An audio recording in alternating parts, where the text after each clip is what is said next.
quoi? Un morphocycle, c'est donc la période entre un match et un match. Généralement, dans le football, la période entre un match et un match, c'est une semaine. Hein? Donc, disons qu'on a joué le match, qu'on vient de terminer un match, on prendra un repos un jour après le match. Hein? 2 jours après le match, on reprend, mais on est toujours en régénération. Donc, on travaille à basse intensité, un peu de coordination, un peu de motricité, toujours spécifique. Hein? 3e jour après le match, on rentre dans le vif du sujet et on muscle un peu notre jeu. On veut travailler en puissance. En puissance, c'est-à-dire on va travailler dans l'explosivité, en force-vitesse. Hein? À ce moment-là, donc ça sera des jeux de 2 contre 2, 3 contre 3, 4 contre 3, 4 contre 4, hein? De façon à maintenir quoi? À maintenir un tempo élevé. Hein? Ça nous donnera des efforts, 4 à 5 efforts par minute. Hein? On pourra un peu faire 75 mètres par minute, à peu près. Si demain, donc, je travaille, je vais changer donc, mon approche, je vais chercher plus la vitesse ou la puissance aérobie. La puissance aérobie. Alors, si je travaille de la vitesse, ça sera des efforts intenses, mais pas trop répétés. Pourquoi? Parce que je ferai 2 à 3 accélérations par minute, pas plus. Donc, qu'est-ce que je vais faire? Je vais travailler sur, par exemple, un milieu de terrain, hein, avec des exercices, par exemple, de finition, ou faire des séquences de finition. Donc, je vais aller jusqu'à 5 séquences, ou la 4 à 5 séquences sur un plan individuel, et puis terminer par un jeu collectif où je vais demander plus d'accélération, de vitesse, hein, de débordement sur les côtés, faire des centres, et c'est des jeux très intéressants, surtout pour les phases de finition à l'approche des buts. Là où on crée le déséquilibre. Alors, si je travaille en puissance aérobie, hein, là, je ferai aucun travail, où il y a des jeux, hein, où je dois faire 3 à 4 répétitions par minute. Répétition d'effort, je parle. Hein? Et là, les efforts sont moins intenses que dans la séance de force ou la séance de vitesse. C'est des efforts à base de puissance aérobie, hein, qui vont aller jusqu'à 90% à 95% de la PMA, hein, pas plus. Voilà.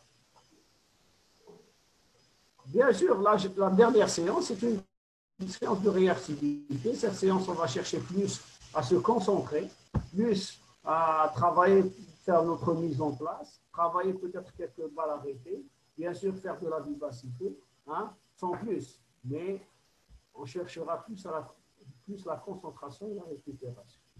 Donc, à partir de là, bien sûr, il y a des semaines avec 2 matchs, hein, et il y a des semaines où on peut programmer de la récupération, hein, quand on n'a pas de match, bien sûr.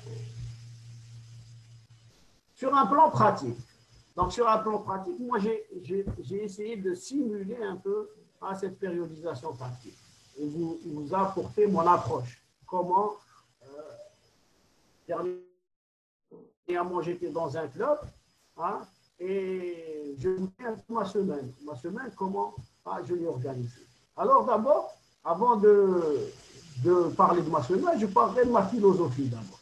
Ma philosophie de jeu. Pour moi personnellement, le football se joue vers l'avant. Le seul problème est de choisir la manière d'aller vers l'avant. Alors, personnellement, je défie deux façons de faire. Premièrement, chercher vite la verticalité. C'est ce qui se fait à peu près partout aujourd'hui.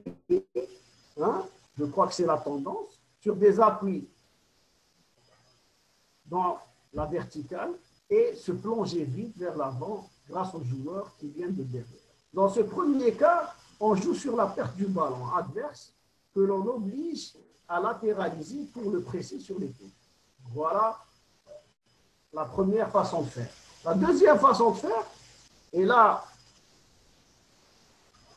c'est un peu à l'opposé. Hein, on va chercher à attirer le bloc adverse vers l'avant ou sur les côtés pour créer des espaces et profiter des intervalles et du renversement.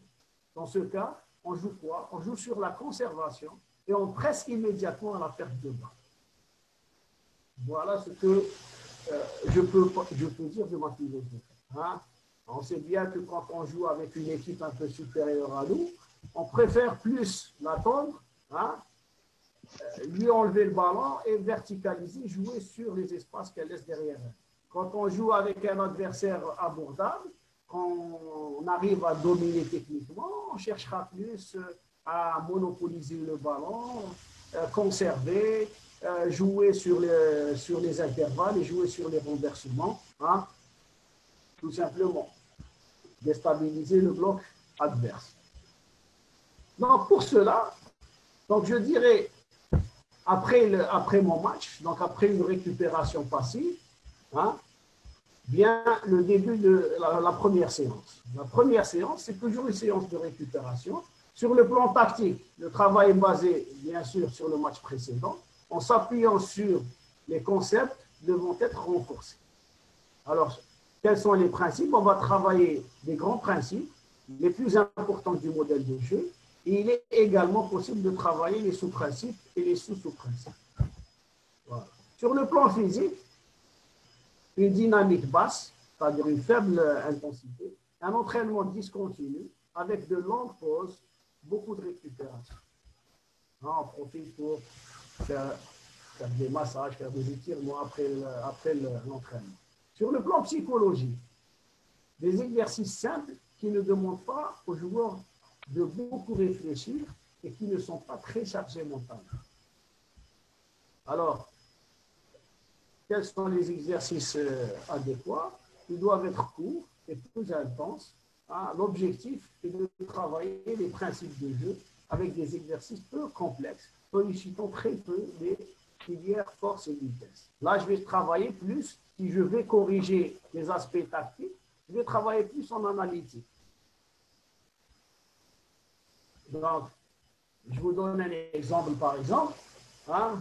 Moi, quand je suis arrivé à mon club, j'avais un grand problème de mobilité. Les joueurs ne couraient pas suffisamment, hein, et ce qui rendait difficile la conservation du ballon.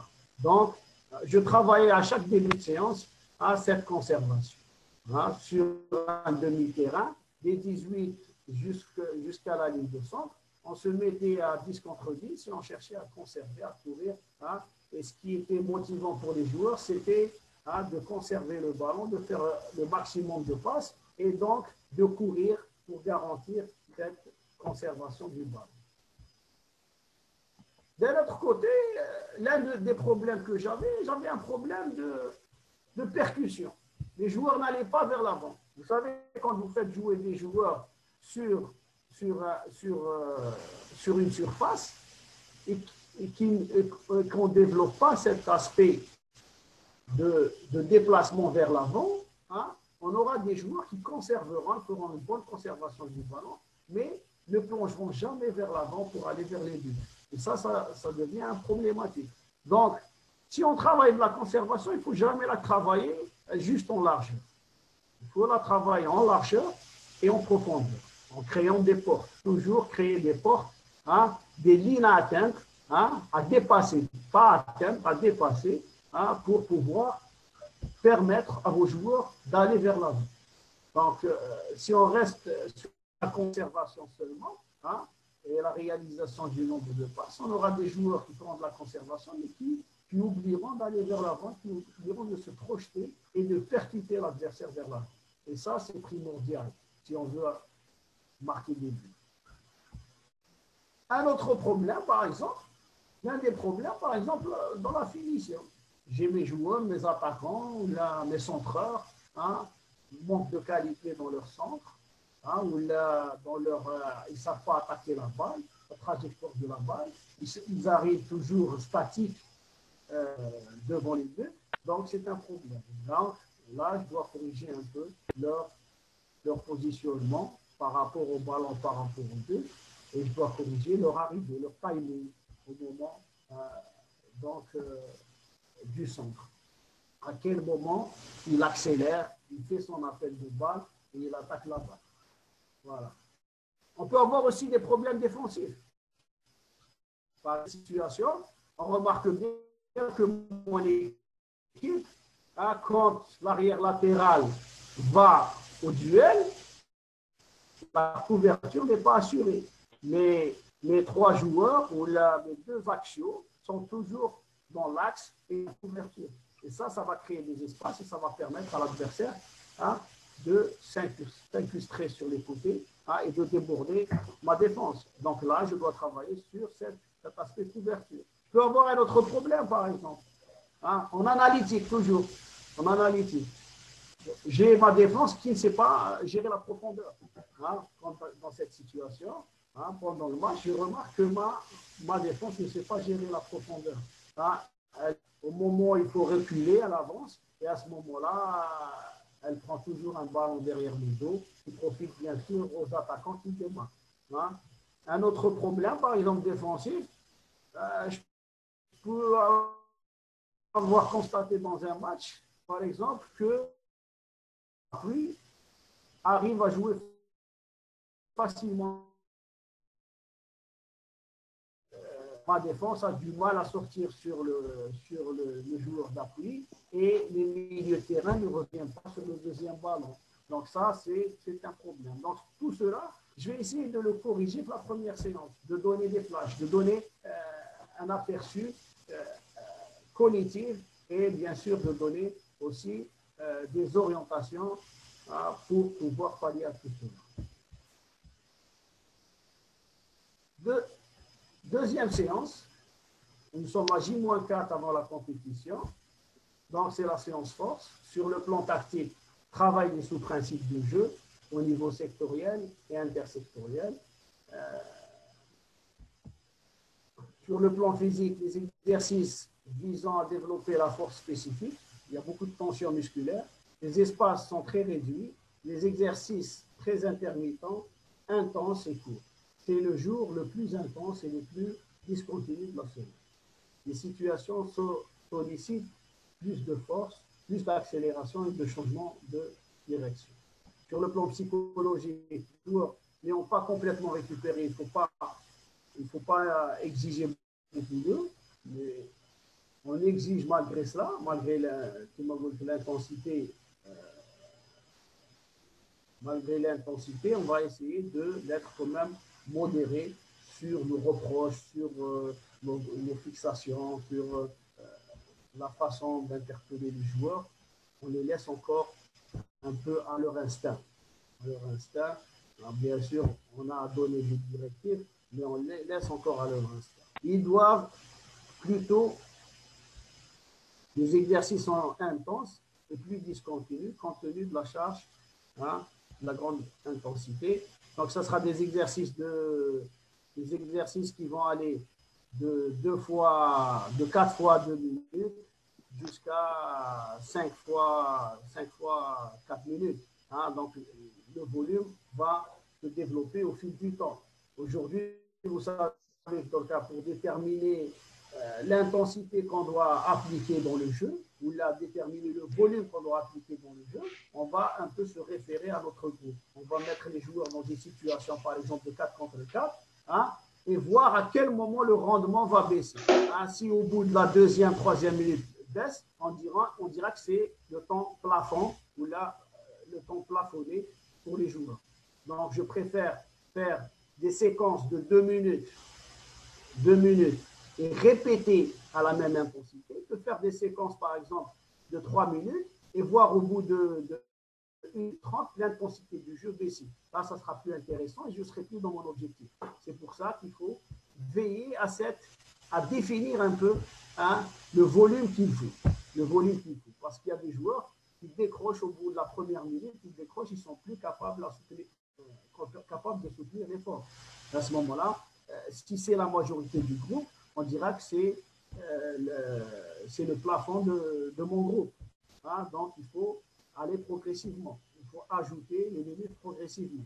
Par contre, si c'est 1 ou 2, je préfère les retirer du groupe, les laisser travailler en dissocié avec le préparateur physique, hein, et continuer avec des joueurs qui sont aptes à maintenir l'effort et maintenir l'intensité. Alors, pour mon modèle de jeu, hein, qu'est-ce que j'ai choisi de travailler? J'ai choisi de travailler d'abord, bien sûr, les sous-principes et sous-sous-principes, sectoriels et intersectoriels. Donc, je vais travailler avec des milieux de terrain. Hein. Là, je vais mettre mes milieux de terrain sous pression, hein, dans un carré qui va faire 30 sur 25 à peu près, hein, où ils recevront des balles, hein, et ils devront conserver ces balles, hein, et empêcher l'adversaire, bien sûr, de récupérer le ballon. À ce moment-là, c'est à haute intensité, à 3 contre 3. Donc, ce qu'il faut se mettre dans la tête, que par exemple, si j'ai une idée de verticaliser rapidement, donc je vais faire travailler mes milieux de terrain, hein, au début à la perte de balle. Et dès qu'ils récupèrent, ils vont chercher la verticale, ils vont chercher à aller vers l'avant. Par contre, si au contraire, je conçois mon jeu, c'est-à-dire mes principes de jeu, où là, je conçois la semaine indique que je vais jouer plus en conservation du ballon, là, je vais travailler au contraire mes milieux de terrain avec ballon et insister sur une transition, hein, transition offensive-défensive, c'est-à-dire à la perte, ils doivent assurer cet étouffement immédiat de l'adversaire qui récupère le ballon.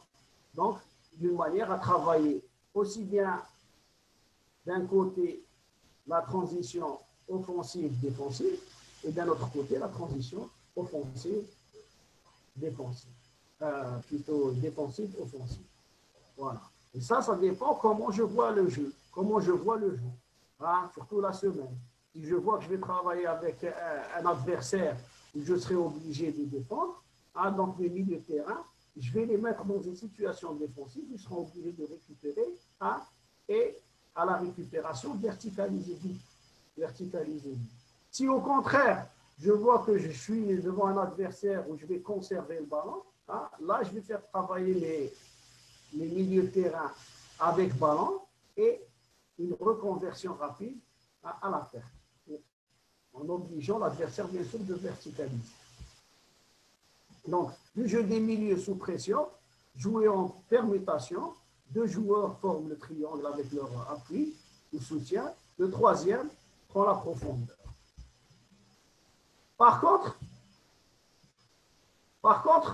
le reste du groupe, c'est-à-dire les attaquants, hein, et les milieux excentrés ou les attaquants excentrés, hein, avec les arrières latéraux, vont travailler autre chose. Vont travailler en 2 contre 1, débordement. Donc, je donnerai qu'il m'avait à peu près 2 variantes à travailler. Hein. La première variante, chercher le duel et déborder. Hein. La deuxième variante, chercher un appui vertical et déborder.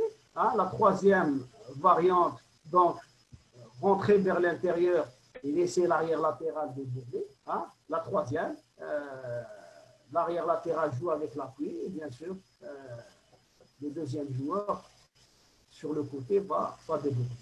Et là, je peux travailler soit en séquence, des séquences de répétition, c'est-à-dire faire 4 répétitions pour chaque variante.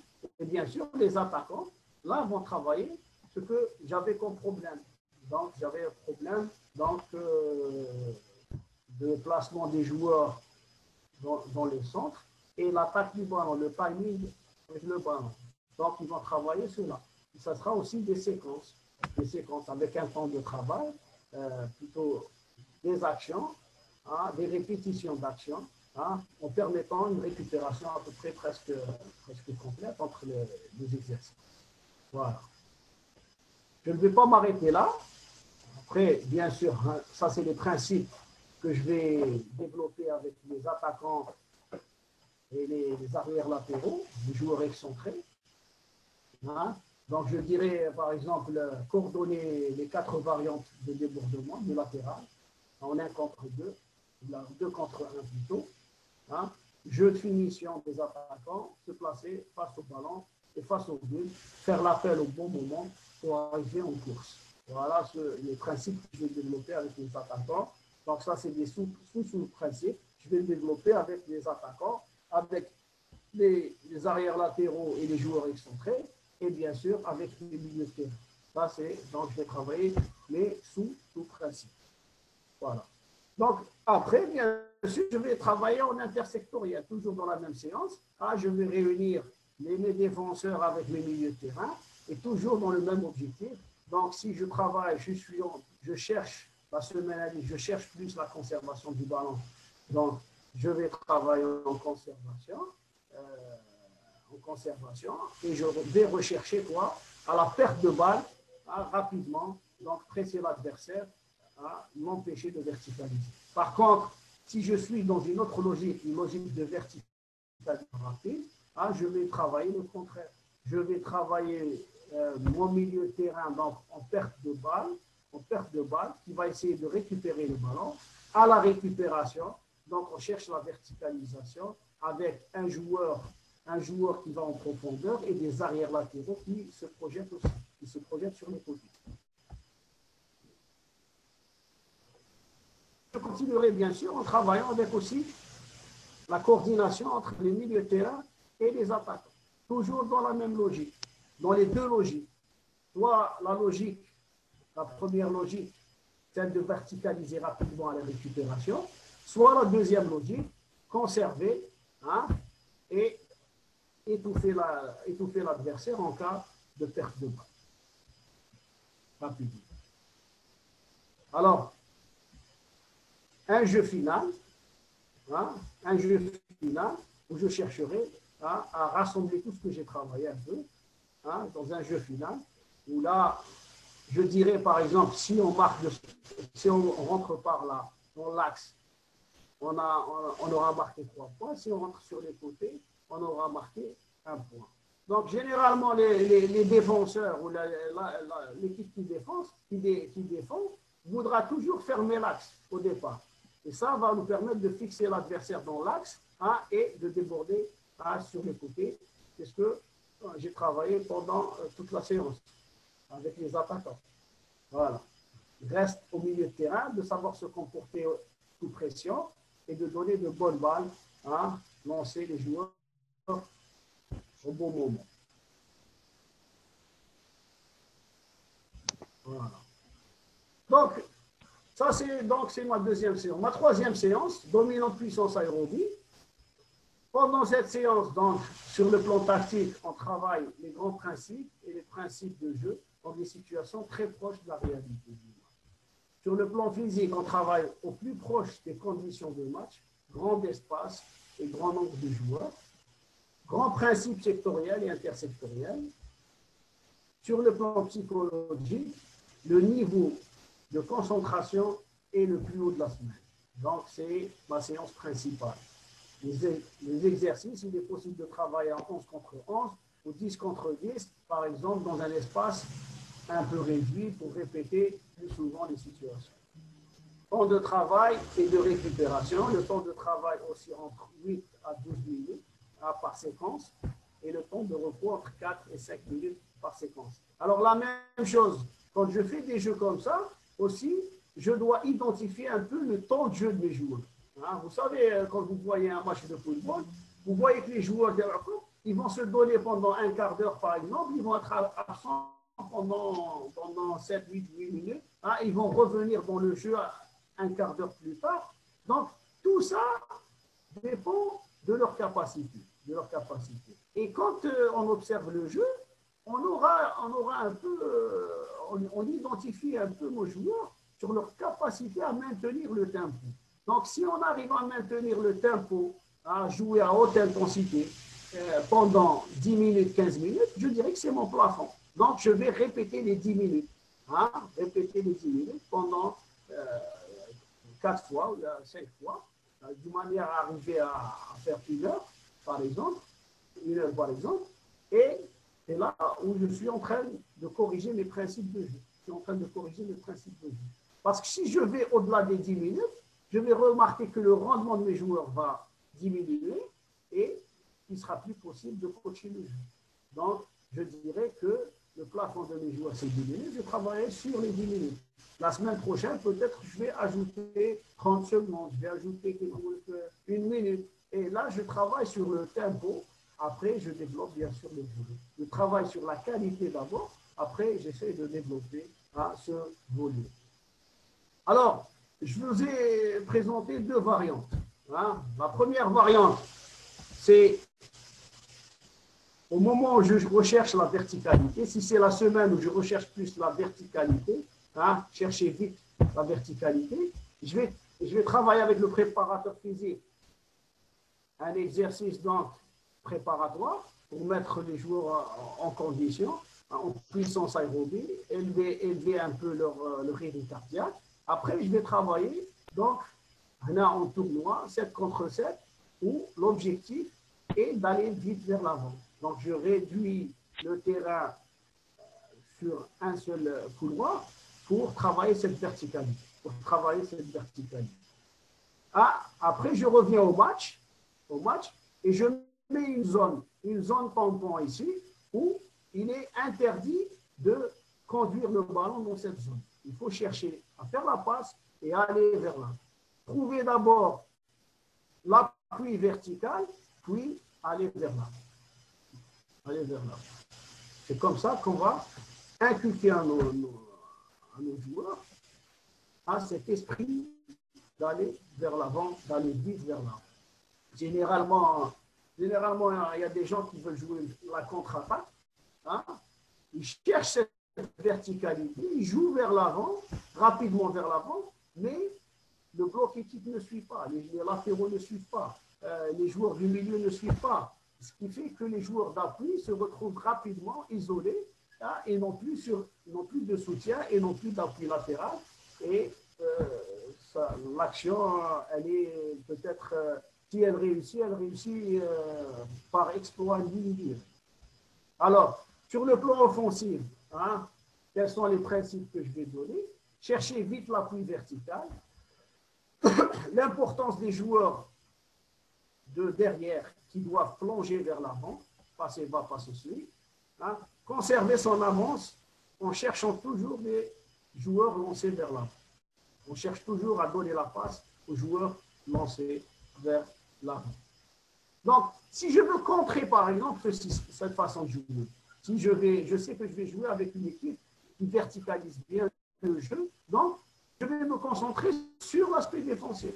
Et là, je dirais, si on cherche à contrer ce jeu, le jeu vertical, je vais dire presser à la perte, presser vite à la perte, empêcher l'adversaire de prendre de la vitesse et fermer l'axe. Je vais concentrer toute mon équipe sur cette fermeture de l'axe du terrain, obliger l'adversaire toujours à latéraliser et ne pas verticaliser. Deuxième variante, pour une équipe qui cherche à attirer l'adversaire dans son demi-terrain, là c'est plus la conservation, fixation, renversement. Grand principe, sur un plan offensif.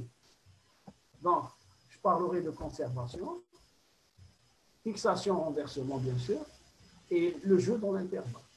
Encore, je vais insister sur ces principes.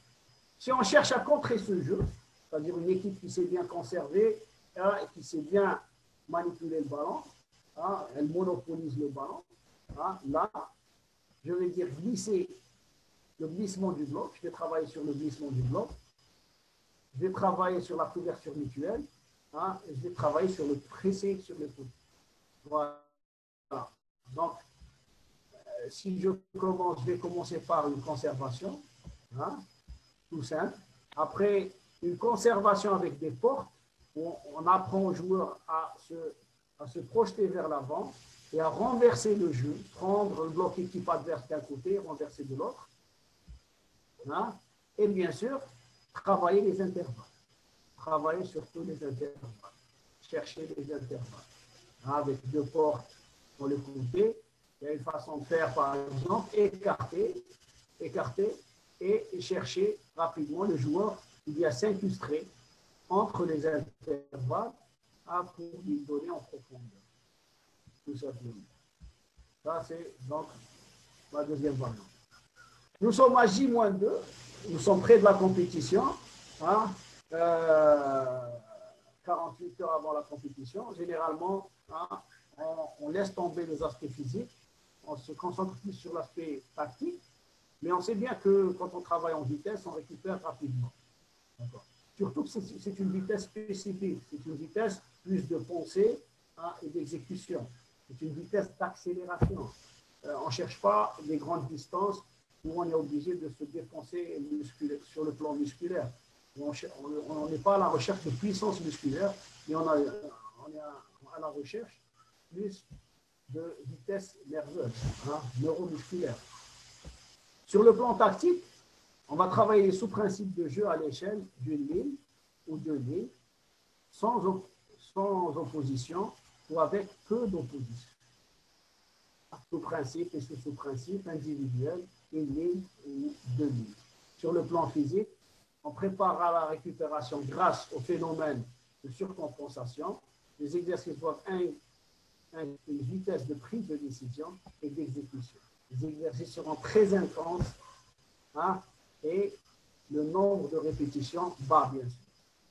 Sur le plan psychologique, niveau de concentration inférieur à celui de la veille. On réduit aussi le niveau de complexité par les exercices attaqués sans opposition ou peu d'opposition, mouvement de finition et de transition défensive.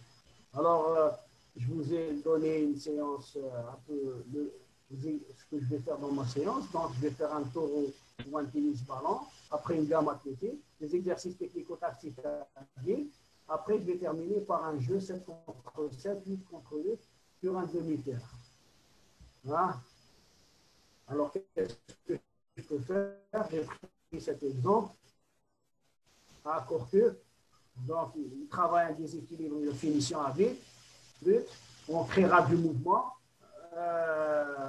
des circuits de passe pour arriver au but.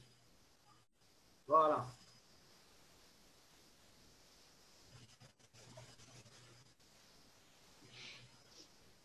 شيخ امين اذا الفيديو فيها صوت رانا ماناش نسمعوه راه تجي الصوره بصوره مي راهي مفهومه يعني نورمال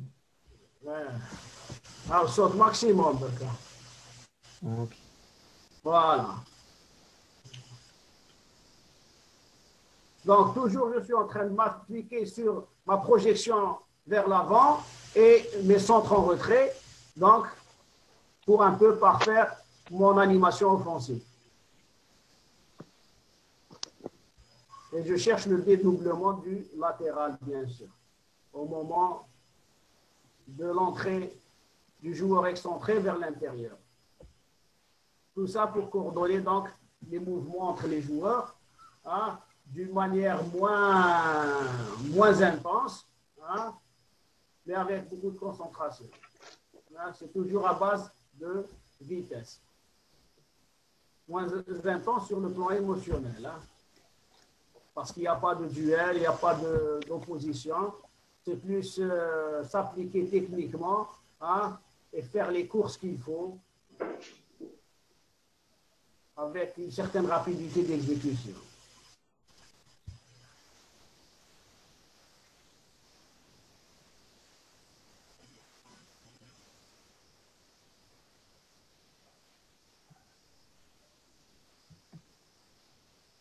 Donc, si je suis dans une logique de conservation, c'est-à-dire ma semaine, je la travaille sur la conservation, fixation, renversement, c'est-à-dire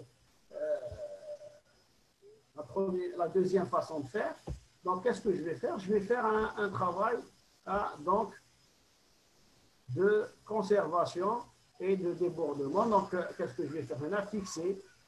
Je vais faire jouer les joueurs rouges, je vais les faire jouer donc d'un côté vers un autre pour pouvoir déplacer le bloc adverse et chercher rapidement le renversement. On ne peut pas aller vers l'avant tant qu'on n'a pas fait circuler le ballon, hein, du couloir 1 de la zone 1 vers la zone 5.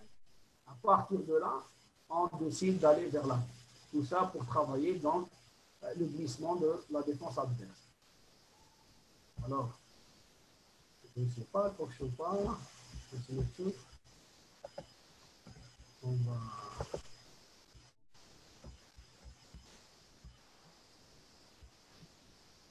On va voir. Donc voilà ce que je vais faire. Donc travailler sur les couloirs, essayer de faire travailler sur toute la largeur du terrain, aller d'un bout à l'autre et créer la situation de renversion. Voilà.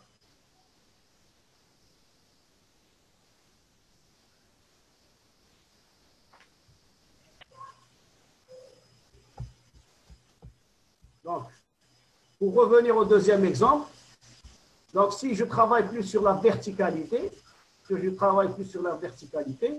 là, je vais concentrer mon équipe dans l'axe des buts, hein, me permettre collatéraux d'aller sur les côtés quand on a le ballon. Et à ce moment-là, on ne peut pas jouer, on ne peut pas faire une passe sur le côté avant d'avoir fait une passe vers l'avant. Il faut faire d'abord la passe vers l'avant pour chercher la passe sur les côtés. Et ça donne un peu cela. Voilà. Donc là, on essaye. Voilà. Une fois qu'on a fait la passe verticale, on donne sur le côté. La même chose, quand on fait la passe verticale, hein, on peut donner sur le côté, d'une manière à axer tout mon travail sur la verticalité. Et les joueurs qui sont sur le côté ne viennent que plonger pour percuter par derrière.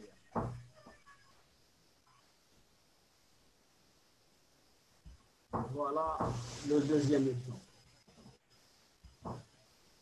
Bon, tout ça, c'est la semaine. Donc, il reste la dernière journée. La dernière journée, donc, c'est une journée où on a besoin plus de concentration.